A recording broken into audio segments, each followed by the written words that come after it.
ভাই এই যে আপনাদের চিকেন গ্রিল আর এই যে দুইটা নান। ভাই আমরা তো শুধু রুটি আর ডাল ভাজি চাইছিলাম, আমরা তো এই পোড়া মুরগির অর্ডার করি নাই। ইস, কি সুন্দর পোড়া মুরগি আর রুটি। আমি যদি একটু খাইতে পারতাম কতই না ভালো লাগতো। ভাই আপনি এক কাজ করেন, এই পোড়া মুরগিটা নিয়ে যান আর এই রুটি দুইটা রাইখা যান, আর আমগর একটা ডাল ভাজি দেন। ভাই আপনারা চিকেন গ্রিল অর্ডার দেন তাতে কি হয়েছে?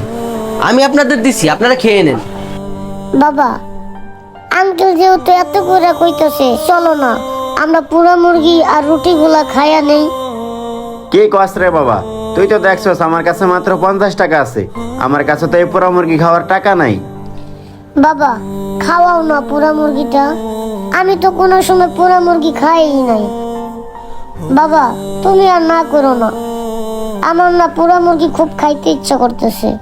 বাবা রে, আমি তো বুঝছি তোর মনের কথাটা, কিন্তু দেখ আমাদের মতো গরিবদের এইসব পোড়া মুরগি খাওয়ার স্বপ্ন দেখতে নেই।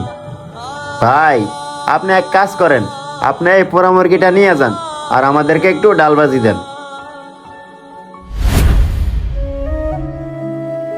ভাই আমি যেহেতু আপনাদের এই চিকেন গ্রিল দিছি, আপনারা খেয়ে নেন, আপনাদের টাকা দিতে হবে না। এই মেয়ে চিকেন গ্রিল অর্ডার করছে, আমাকে না দিয়ে ওদেরকে দিচ্ছেন কেন? আমাকে দিলেই তো পারেন। স্যার আপনি কিছু মনে করেন না, আপনার চিকেন গ্রিলটা হইতে আছে আর এটা ওনাদেরই চিকেন গ্রিল, আপনারটা হইলে আমি আপনাকেই দিব। আর কই ভাই আপনারা এখনো খান না কেন? খান। আরে ভাই এর জন্যই তো বলছি, ওনারা যেহেতু চিকেন গ্রিল খাবে না আর আমি তো সেম গ্রিল অর্ডার করছি, আমাকে দিলেই তো পারেন। স্যার ঠিক আছে, আপনি এই সেম গ্রিলটাই অর্ডার করছেন, কিন্তু এই গ্রিলটা আপনাকে দেওয়া যাবে না, এই গ্রিলটা ওনাদের।